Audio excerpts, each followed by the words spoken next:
La vérité si je m'en plus, le podcast qui en finit avec les clichés sur les séfarades, par Elisa Azegui-Burlac et Myriam Levin pour RCJ.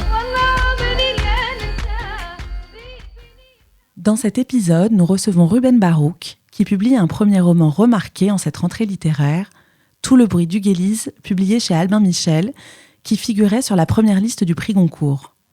Ruben Barouk, vous êtes un de nos plus jeunes invités puisque vous avez 27 ans, et dans votre roman, vous vous intéressez à l'histoire de votre famille juive marocaine à travers le personnage de votre grand-mère, l'une des dernières juives de Marrakech, ville qui sert de décor à votre livre et qu'on redécouvre à travers les yeux d'un protagoniste juif. Bonjour Ruben. Bonjour. Bonjour. Avant toute chose, pour les lecteurs qui ne connaissent pas, est-ce que vous pouvez nous rappeler ce qu'est le Guélise ? Alors le Guélise, c'est un quartier de Marrakech qui fait partie de la nouvelle ville. En fait, il est en dehors des fortifications de la Médina, donc de la vieille ville. C'est le quartier européen de Marrakech d'une certaine manière. Et c'est là où ma grand-mère, donc le personnage principal de cette histoire, vit. Et où ma famille a presque toujours vécu. Ma famille avait vécu dans le Méla de Marrakech, à l'intérieur de la Médina, pendant un temps. Et mes oncles étaient allés, donc les frères aînés de ma maman, étaient allés à l'école de l'Alliance. Quand ma maman était en âge de faire ses études, donc elle était déjà, elle, au collège Victor Hugo de Marrakech. Et ma famille a déménagé dans le Guélise. Quand ça ? J'ai pas envie de dire une bêtise. Je pense que ça devait être, à mon avis, ça devait être dans les années, à la fin des années 60 peut-être. Quelque chose comme ça. Au milieu des années 60. Oui, peut-être au moment d'une des vagues de départ. Absolument. On va en parler. Dans votre livre, et c'est votre histoire, on va le dire, en fait, c'est vraiment votre grand-mère. Vous parlez de vous. En fait, le narrateur, c'est vous. Et on a le sentiment quand même d'une découverte, quelque chose d'un peu naïf même sur cette histoire-là. Est-ce que c'est votre cas ? Comment cette histoire donc, de votre grand-mère, de sa présence au Maroc, comment ça vous a été transmis ? Qu'est-ce qui vous a été dit de cette histoire avant d'aller faire ce voyage ? Alors, c'est tout à fait le cas, effectivement. Dans ce sens où je reviens au Maroc, je dis 10 ans dans le roman. Après 10 ans, c'est peut-être même un peu plus, j'allais au Maroc quand j'étais petit, dans cet appartement de ma grand-mère. Et j'ai une vision, effectivement, à l'innocence assez désabusée au début du roman, parce que je retrouve tous ces endroits à l'intérieur de son appartement où je jouais quand j'étais petit avec mon frère et ma sœur. Où on allait sous les nappes des tables et je raconte ça, où tous ces pots de fleurs où on mettait nos figurines, ce grand jardin qu'elle a aussi, où on se cachait derrière les feuillages. Et donc je retrouve cet appartement que j'ai connu quand j'étais petit. Et en dehors de cet appartement, je connaissais peu Marrakech, finalement. Pour moi, c'est la ville de l'enfance, de l'insouciance. Et le choc est assez brutal parce que quand on arrive à Marrakech, il fait froid. C'est rare. C'est l'hiver. Il pleut. Il y a beaucoup de vent. Et il y a quelque chose de très triste. Ce qu'on ressent, on ressent que le narrateur plonge dans quelque chose, en tout cas qu'il n'a pas vécu avant, et que c'est assez nouveau. Est-ce que c'est parce que vous revenez en tant qu'adulte, enfin jeune adulte, mais adulte quand même, voir votre grand-mère? Et je vais juste rappeler dans ce cadre précis qu'elle entend un bruit, en fait, qui la dérange, et vous décidez avec votre mère de partir pour l'aider à faire partir ce bruit. Absolument, c'est le point de départ du roman, finalement, ce bruit qu'elle entend, dont elle se plaint depuis plusieurs semaines, plusieurs mois, qui accaparait toutes les discussions entre les cousins de ma mère, les frères et sœurs de ma mère, qui vivent au Canada, en Israël, en France, aux États-Unis, et qui nous préoccupe tous, peut-être même encore plus qu'elle finalement. Mais ce bruit lui mène la vie noire. Elle ne pense qu'à ça, elle ne parle que de ça. Alors on part avec ma mère pour essayer de comprendre, d'identifier, de débusquer ce bruit-là. et sachant que quelque chose ne va pas. Et cette matérialisation-là de quelque chose qui ne va pas, elle se traduit aussi par ce climat dont on parle à Marrakech, ce grand froid-là, parce que Marrakech, où il fait froid, c'est Marrakech qui ne va pas bien. Et donc il y a effectivement, à travers, je pense, tout le roman aussi, une grande personnification de la ville qui a froid, qui va mal, qui a des émotions, qui essaye de nous dire quelque chose. Et je vais pas dire que je retrouve une ville que j'ai connue petit, c'est effectivement ça, je ne retrouve rien. Exactement. Je ne reconnais rien, je ne sais rien de cette ville.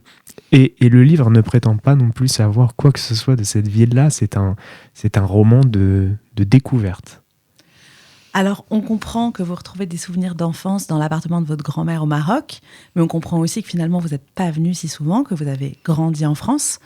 À quoi elle ressemblait, votre famille en France? Donc, des Juifs d'origine marocaine, des Français d'origine marocaine. Comment vous parlez de vos racines marocaines? Est-ce que c'est quelque chose qui était proche de vous quand vous étiez enfant, adolescent? Ouais, c'est quelque chose qui a toujours été très proche de moi, dans les moments de joie et dans les moments de tristesse aussi. Il y a beaucoup de traditions dont il est question dans ce roman. Et des traditions par moments aussi où je ne savais pas que ça venait de ma grand-mère. Et elle fait ces choses, voilà. Donc la Nechama avec les feuilles de menthe pour préserver les âmes à l'intérieur de nous après Shabbat, et les grandes tablées de Shabbat et les la mots fête et les mots, beaucoup aussi. Alors, tout ne se résume pas à ça, il y a quelque chose aussi de l'ordre de l'indicible, mais en tout cas, même ce qui est de l'ordre de l'indicible se véhicule assez bien par les gestes, par la tendresse et par les mots aussi. Les mots qui sont très courts, les petits mots qui se glissent un peu partout, les yak, les mshikbala, qui se baladent ici et là, qui font 2 syllabes, 3 syllabes, et en fait qui derrière leur simple parure une signification tellement plus profonde et gardent quelque chose de très précieux. Donc on a envie de pousser les portes, on a envie de découvrir, on a envie d'en parler, on a envie d'en écrire des pages et des pages et des pages et de jamais s'arrêter. Oui, d'ailleurs, Mchik Para, moi je suis marocaine et tout de suite, le roman commence avec ce mot. En tout cas, quand vous arrivez, c'est le premier mot qu'elle dit. Et je sais que pour nous, petits-enfants de grands-parents juifs marocains, ça fait vraiment partie de ce qu'étaient nos grands-parents. Un mot, mais justement, aller un peu plus loin que les mots, les fêtes, la nourriture et les rituels, et comprendre un peu plus leur histoire. En tout cas, c'est aussi ce que ce roman fait.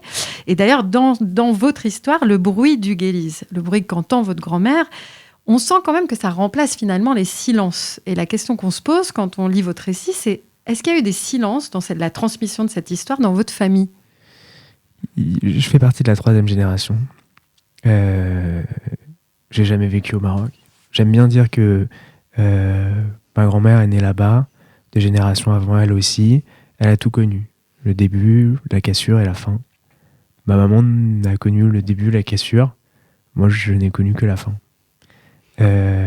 Et il y a beaucoup de silence et c'est ce bruit que je suis allé chercher, et je savais ce que j'allais chercher, et quand je suis parti du Maroc, je savais que j'allais écrire aussi.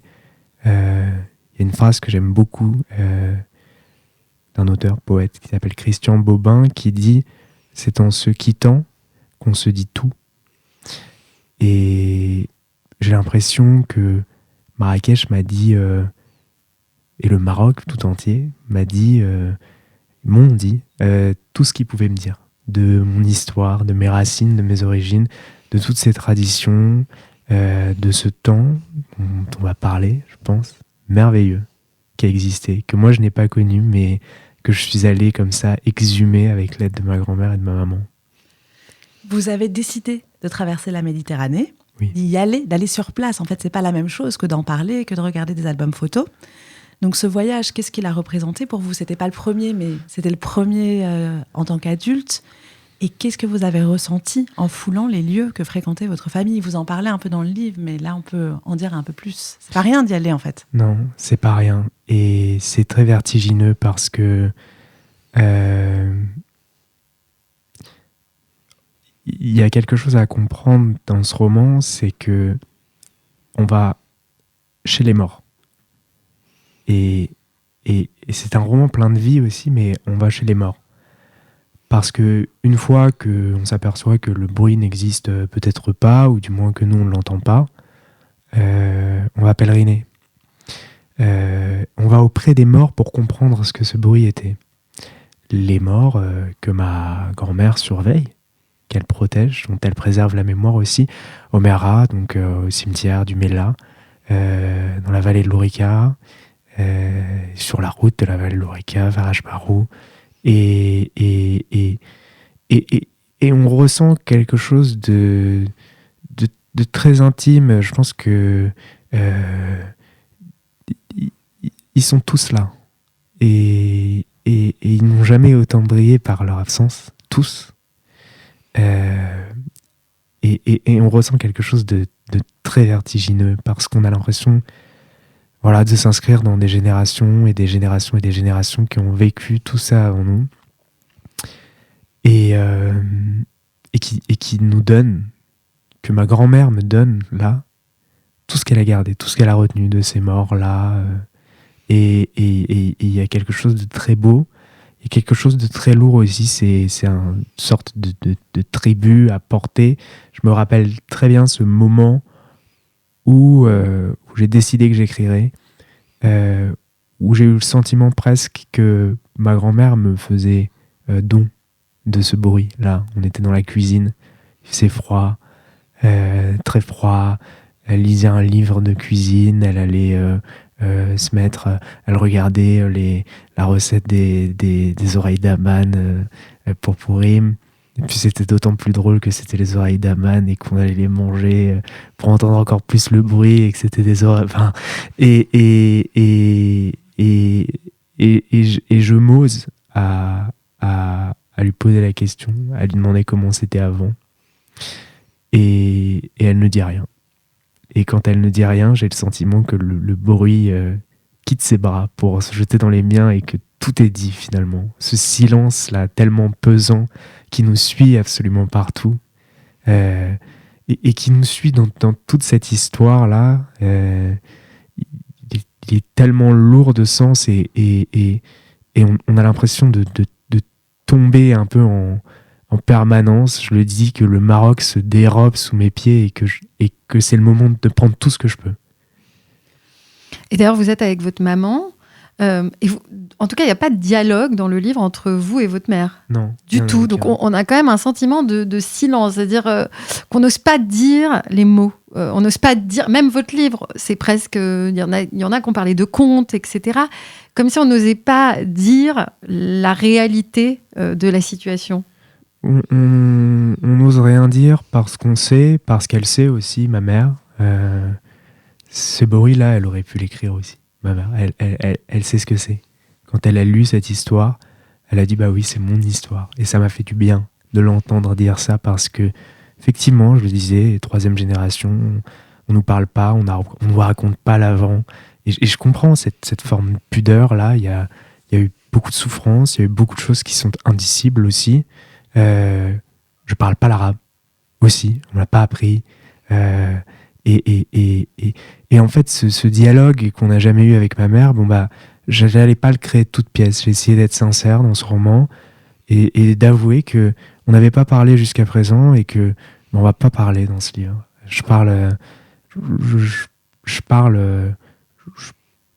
Ma grand-mère me parle, ma mère me parle de temps en temps. On n'est pas dans le dialogue. Je prends tout ce que je peux prendre, je le prends.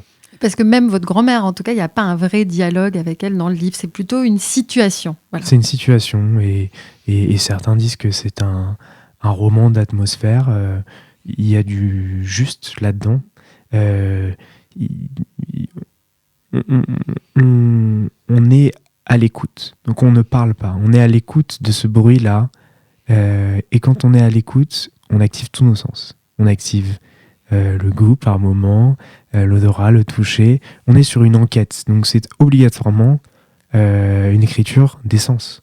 Des sens et des sens aussi, parce que on doit prêter attention à tout, à tout ce qu'il y a, pour essayer de trouver ce bruit, pour essayer de comprendre ce qu'il est finalement.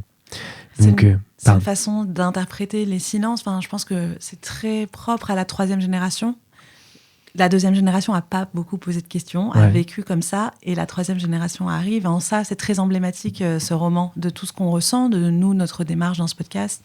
Et donc, quelque part, on regarde, en effet, l'écriture d'essence, et on essaye d'interpréter, même si, on le voit, votre grand-mère, elle a du mal à répondre à vos questions. Ouais, elle a pas envie, elle hausse les épaules. Et puis, c'est même pas qu'elle a pas envie, je pense que si elle le pouvait seulement, elle le ferait. Mais c'est dur à dire, tout ça. Ça n'existe plus d'une certaine manière. Ce qui n'existe plus est toujours difficile à raconter. Et on...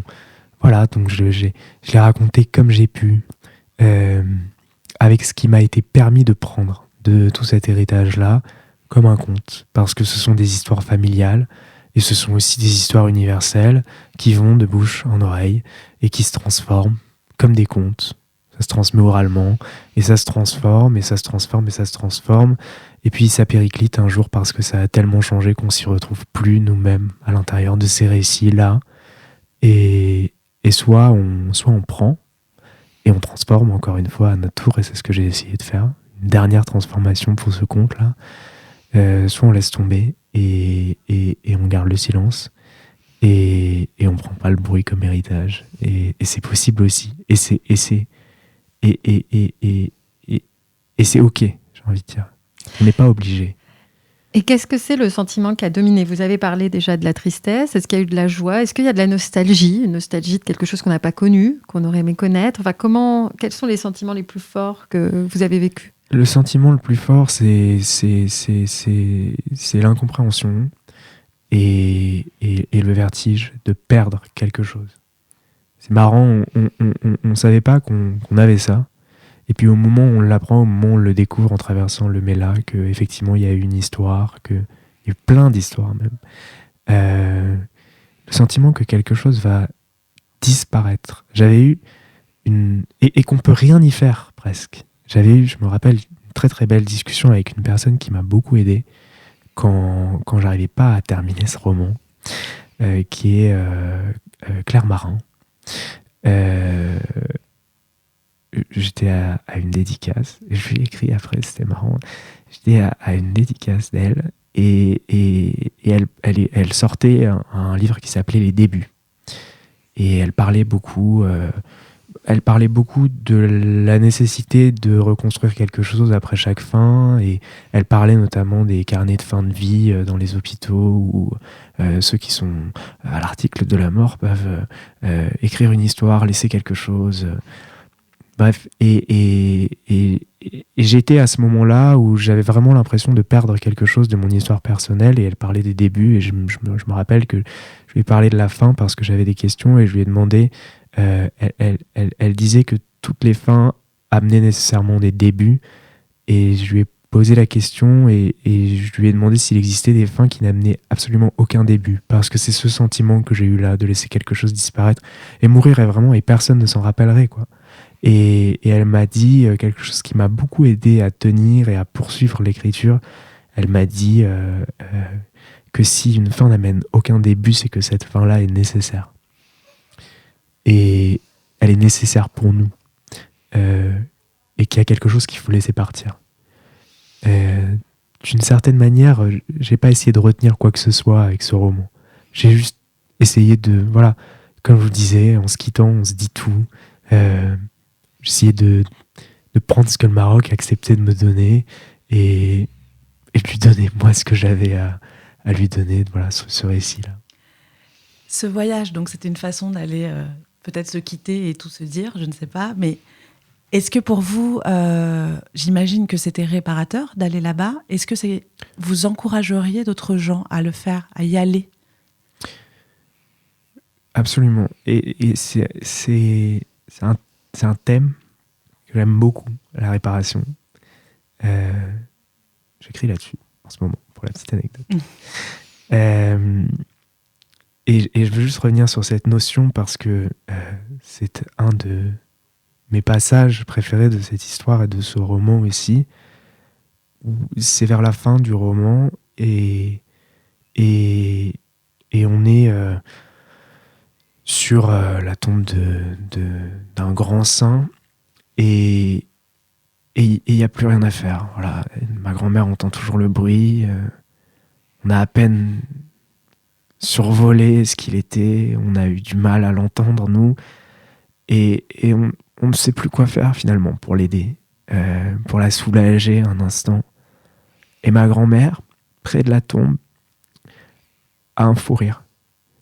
Oui, c'est un passage super du livre où vous vous mettez tous à rire. Ouais. Et on se met tous à rire près de la tombe. Et on ne sait pas pourquoi. Mais on rigole. Et j'écrivais, vraiment, j'ai eu ce sentiment qu'on rigolait tous ensemble pour réparer le monde. C'était la seule chose qui restait à faire, finalement. Cette réparation-là, elle peut venir par n'importe quel moyen, je pense. J'invite évidemment les gens à y aller sans trop chercher, en acceptant que ce sera voilà, peut-être une personne qu'ils rencontreront, un moment qu'ils passeront là-bas. Il y aura quelque chose. Je ne sais pas si cette réparation est nécessaire, mais en tout cas, ce qui est sûr, c'est que si on y va, ça arrivera. Je suis bien d'accord pour avoir fait moi-même la démarche d'aller en Tunisie, rien que d'y aller, en fait, de voir. Enfin, il y a beaucoup. Géographiquement, il se passe quelque chose, je pense, d'être sur le terrain. Mais vous avez rapporté dans vos bagages un peu de musique, je crois. On va écouter un morceau. Je ne sais pas si c'est lié à ce voyage. Vous avez choisi un morceau qui vous évoque vos racines marocaines. Est-ce que vous pouvez nous dire lequel et pourquoi ? C'est un morceau qui finalement est assez récent. Je l'ai pas ramené de ce voyage-là, mais c'est un morceau qui me tient à cœur, qui s'appelle Lavas de Haris Hamza. Parce que ce morceau-là dit que tout va bien. Et il me fait beaucoup penser à ma grand-mère, parce que quand on lui demande comment ça va, elle dit il faut dire ça va. Voilà.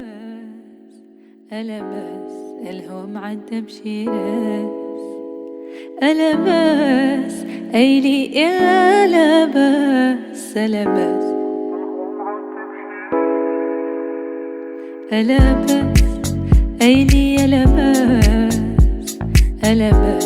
الهوم عدى بشيراس ألباس أيلي يا لباس ألباس الهوم عدى بشيراس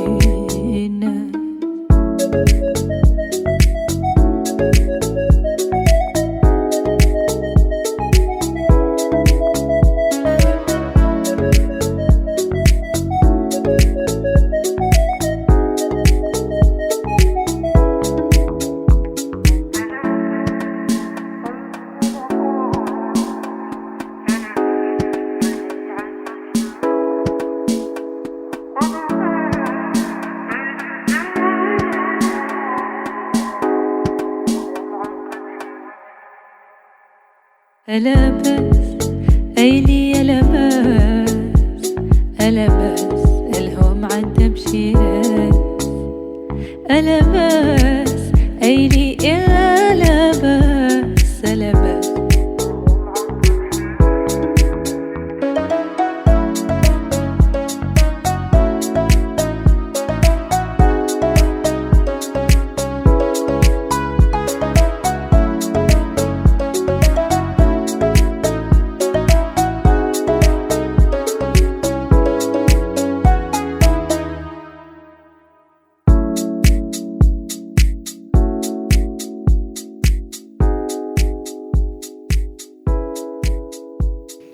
Donc Ruben Barouk, vous êtes revenu sur cette histoire juive marocaine, c'est le sujet de ce livre.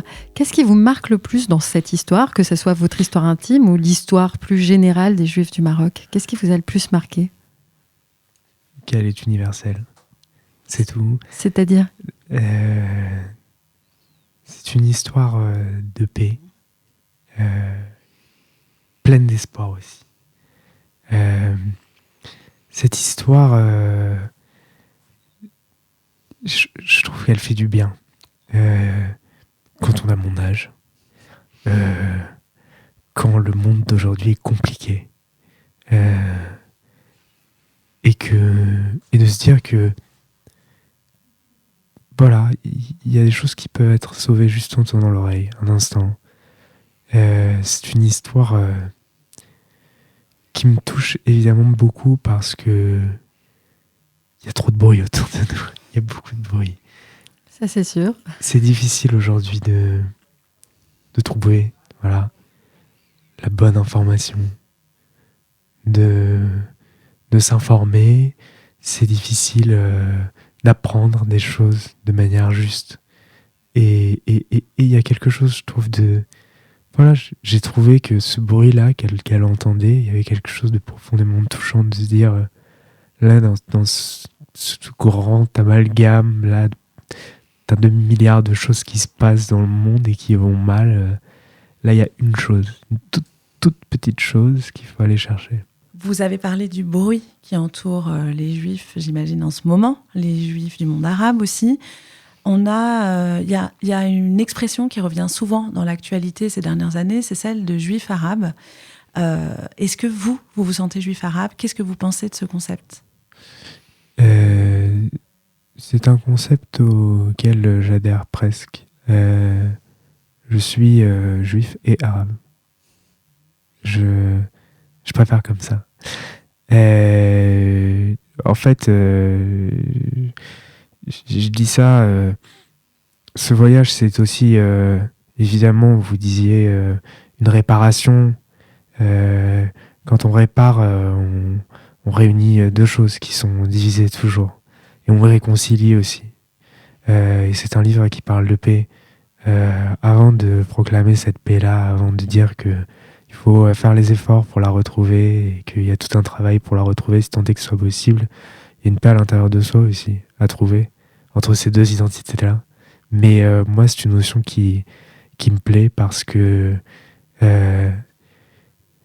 on est trop souvent dans l'opposition et je trouve que c'est deux identités qui vivent merveilleusement bien ensemble. En tout cas, vous leur rendez hommage magnifiquement dans ce livre. C'est un livre que vous avez écrit ces dernières années. Vous allez nous dire quand. Je me demandais si vous l'aviez écrit avant ou peut-être pendant le 7 octobre. Est-ce que cette date qui a changé beaucoup de choses pour les Juifs dans le monde, est-ce que ça a changé quelque chose dans votre façon d'appréhender votre identité de Juif arabe, justement ? Oui. Alors, c'est un livre que j'ai écrit en mars 2022. J'ai terminé son écriture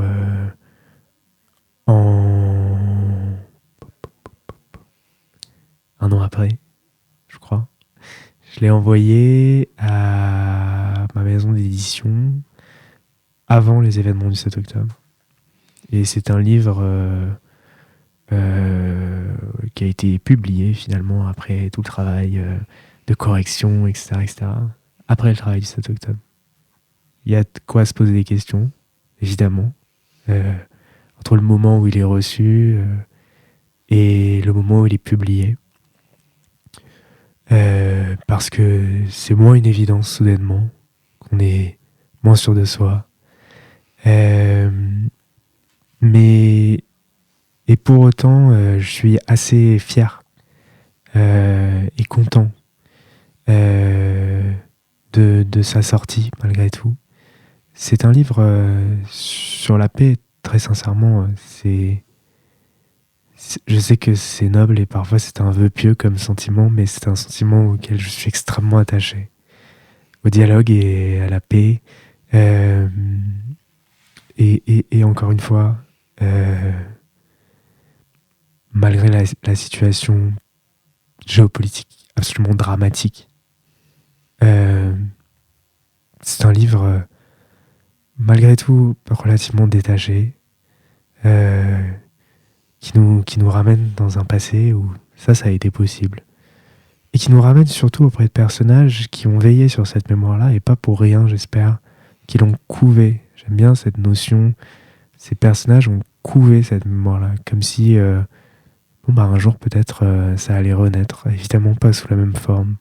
Mais c'est important de se rappeler que ça a existé. Ça veut dire que le monde, voilà, sera peut-être encore demain capable de nous offrir ça. Et en même temps, vous nous avez parlé ici de fin sans début. Et c'est un peu la question qu'on se pose. Est-ce que c'est la fin des Juifs du Maroc ? Et vous avez vous-même dit qu'il faut peut-être accepter cette fin totale. Ce qui est un peu triste, puisque vous parlez de paix, mais ça voudrait dire aussi la fin de cette paix qui a été possible un temps. Voilà. Donc, qu'est-ce que ça signifie, ce départ ? Est-ce que c'est un départ du Maroc qui sera sans retour ? Est-ce que c'est aussi la fin de la transmission ? Est-ce que vous avez prévu d'y retourner au Maroc ?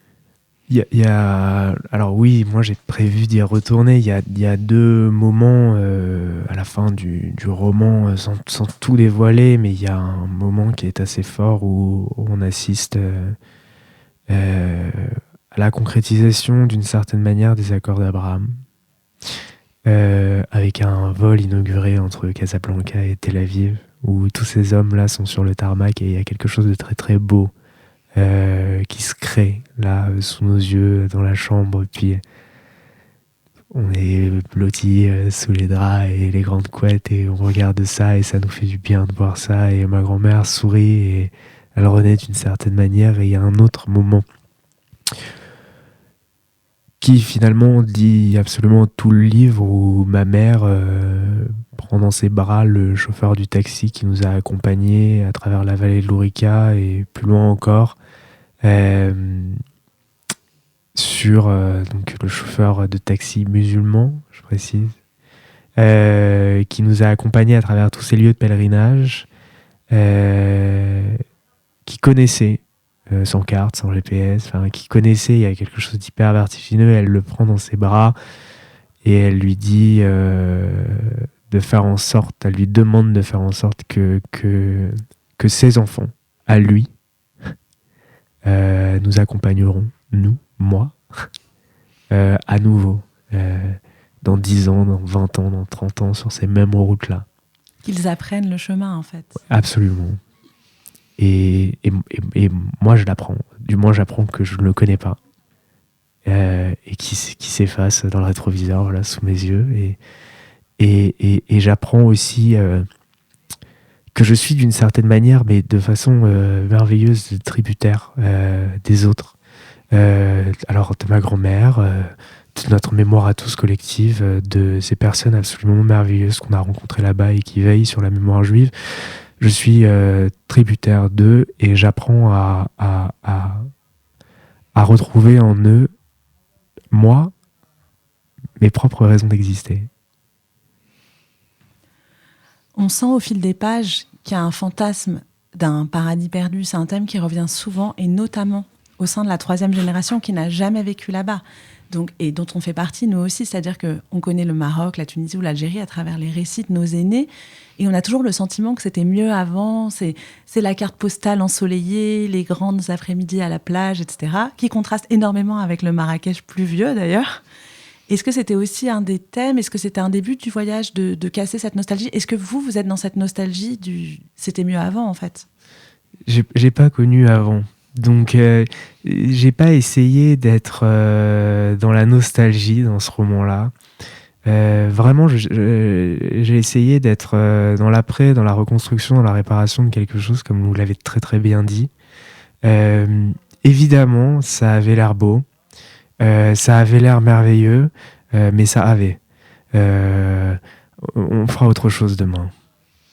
Cette idée que les Juifs et les Arabes vivaient ensemble aussi, c'est quelque chose qui revient beaucoup. Absolument. Or, on sait, nous tous ici, qu'ils vivaient ensemble, mais que c'était pas forcément si simple, sinon ils seraient pas partis. Tout à fait, tout à fait. Moi, j'en ai gardé ça, mais c'est vrai que il y a eu il y a eu des moments de douleur, il y a eu des moments de souffrance, encore une fois qu'on m'a pas raconté, mais qui sont assez évidents dans tous ces silences-là. Il y a eu un moment de déchirure que j'ai raconté dans le roman, où quand les conflits ont éclaté à la fin des années 60, là,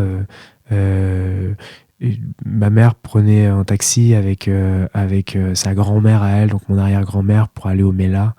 Et il y a eu un moment de violence dans ce taxi-là. Mais encore une fois, vous voyez, c'est un taxi. Il y a des parallèles qui s'établissent dans le roman. Bouriel, l'homme qui nous a accompagnés à travers le désert, c'est aussi un chauffeur de taxi. On recrée pas quelque chose, mais qu'on le veuille ou non, il y a des choses qui se répètent. J'espère juste que ce seront les plus belles de cette histoire-là. Et voilà, et c'est normal, ce sont des peuples qui sont très vivants, donc il y a du bon, il y a du moins bon, mais ce sont des peuples qui manifestement ont appris à vivre ensemble un jour, et moi c'est quelque chose que j'ai retrouvé là-bas. Il y a un autre homme qu'on a rencontré dans le Mela, dans la Médina,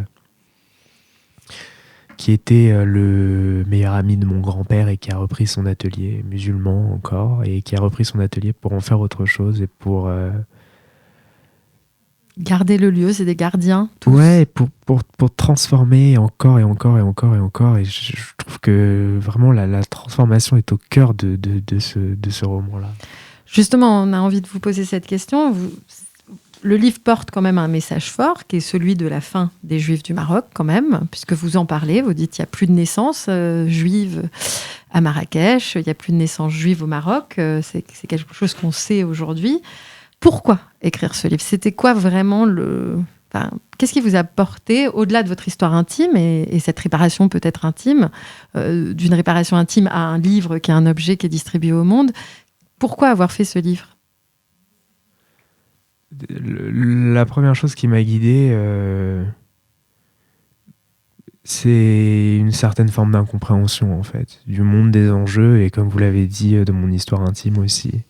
Je reviens juste sur mon histoire intime et ensuite on dégrossit un peu le portrait, mais vous voyez votre grand-mère, elle est là, elle est seule, elle est restée avec les morts, elle marche dans le cimetière dans une soie de solitude et son monde est totalement dépeuplé et malgré ça elle reste. Et pourquoi elle reste, vous savez pas. C'est un personnage hyper durassien.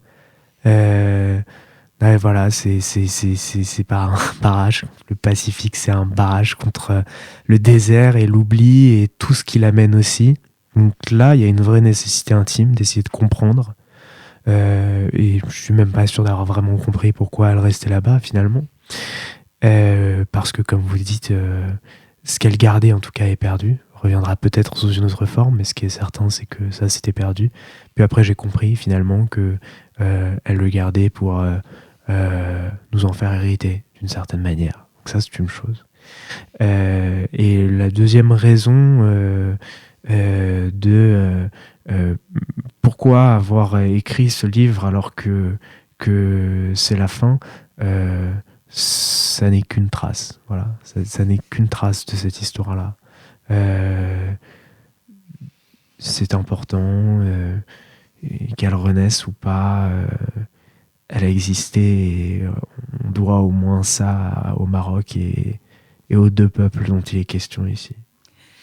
Et le fait que votre roman figure sur la première liste du prix Goncourt, c'est pas anodin, je pense. Est-ce que c'est pour vous le signe que cette histoire intéresse peut-être enfin pas seulement les Juifs et les musulmans et les personnes originaires d'Afrique du Nord ? Tout à fait. Oui. Et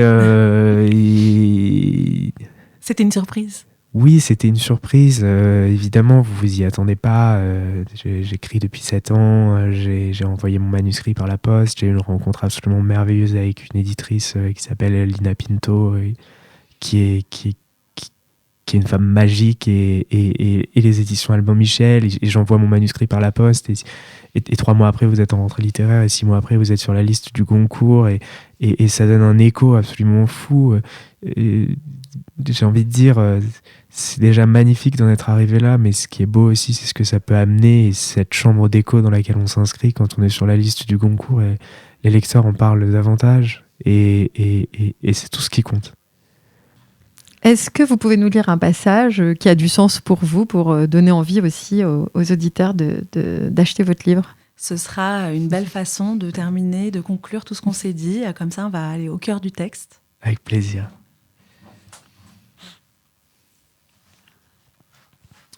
J'étais allé sur le balcon, le temps d'une cigarette. L'avenue s'étendait sous mes yeux, retenue dans le calme. Les derniers sillages du vent, distraits, maintenant à la traîne, traversaient les arcades et rejoignaient leur mère, passaient là, avant eux, réfugiés du jour. Il n'y avait personne pour voir leur défilé fugace ou sentir la tendre caresse de leurs mains attiédies. Seulement moi, à l'arrêt sur l'assise du Guélise, traversés par ce sentiment trouble que nous entretenons, lui et moi, l'intimité des premières heures de la nuit, alors que nous attendons avec effacement que l'un ou l'autre se hasarde à dire quelque chose. La lune était pleine, et pourtant, le Guélise avait allumé pour moi, à peine avais-je posé mes bras sur le balcon de pierre, un réverbère en bas, tout près de l'oranger. Sa lumière inondait la route sur quelques mètres et projetait sur le bitume les ombres des branches et des bouquets de fleurs d'oranger ballottés par la bise. Marrakech avait disparu, dans les limbes du silence. Les uns après les autres, les hommes l'avaient quittée, la cédant à une solitude qu'elle ne veut pas éprouver. Marrakech ne sait pas être seule. Elle ne sait pas exister quand le silence des hommes est tout ce qu'il lui reste. Cela fait partie des dilemmes que le monde doit résoudre. C'est le silence ou Marrakech. Et comme le monde est indécis, et sage peut-être, il a donné le silence à la nuit et Marrakech au jour. Car Marrakech elle-même est un bruit le jour auquel tous participent. Chaque voix est une pierre posée sur une tour de bruit qui ne cesse de s'élever. Chacun est appelé à l'œuvre collective, chacun doit apporter sa pierre, fût-elle brute ou polie, claire ou confuse, légère comme le rire ou lourde comme l'ennui. Ainsi, lorsque ces vies s'affirment, alors le bruit se forme. Qu'importe ce qu'il dit ou s'il ne dit rien, chaque vérité en rejoignant une autre parvient à créer une chose commune qui leur ressemble tous, où la vie qui regarde n'y voit que son reflet. Marrakech n'est qu'un bruit, où toutes les voix se mêlent pour créer l'harmonie, les paroles des hommes et les moteurs tremblants, les râles des chevaux et les oiseaux chantant, chacun dit ce qu'il sait dire, ce pourquoi il est là, ce qu'il peut donner au monde. Et ce n'est que là, dans le Guélise, la Médina et partout encore ailleurs, quand personne ne dit la vérité, qu'elle finit par surgir, et que Marrakech naît de tous ceux qu'elle abrite, de tous ceux qui ont trouvé sa voix en ajoutant leur voix. Le soir venu, chacun reprend sa pierre, chacun rentre chez soi, espérant pouvoir recommencer demain pour voir la ville renaître. Ce n'est que par l'existence de ce doute, du mortel et du yak, par l'éternelle incertitude humaine de retrouver sa pierre demain que les créateurs de Marrakech sont décisifs heureux. Il y a pourtant dans la nuit une pierre qui demeure, une pierre immensément lourde, une pierre de Babylone que sa détentrice ne parvient pas à porter. C'est ainsi que Marrakech dans sa fuite laisse derrière elle un bruit, un bout de ce qu'elle est qui ne veut pas disparaître, un fragment d'être qu'elle ne peut protéger. Il est la seule chose qui reste quand tout a disparu. Il est la pierre de ma grand-mère. Il est ça Marrakech, celle qu'elle ne parvient pas à laisser partir par peur de ne jamais la voir revenir, celle qui la rend visible au monde quand tous les hommes ont cessé d'y régner. Dans la nuit du silence, la pierre brille, le bruit teinte, il dit « c'est ici qu'elle se cache, c'est ici qu'elle existe et que Dieu peut la voir, l'Esther, l'Ishtar, l'astre, la plus petite étoile qui tremble sans mourir devant le Tout-Puissant et résiste par un miraculeux courage aux poussées sans merci de la nuit de l'oubli. » Merci beaucoup Ruben Barouk d'être venu dans La Vérité si je m'en plu. Je rappelle que votre livre est publié chez Albin Michel et qu'il s'appelle Tout le bruit du Guélise. Merci. La Vérité si je m'en plu est un podcast produit par Mélim, de Elisa Azegui-Burlac et Myriam Levin. Musique du générique, Sarah Pérez, alias Charou.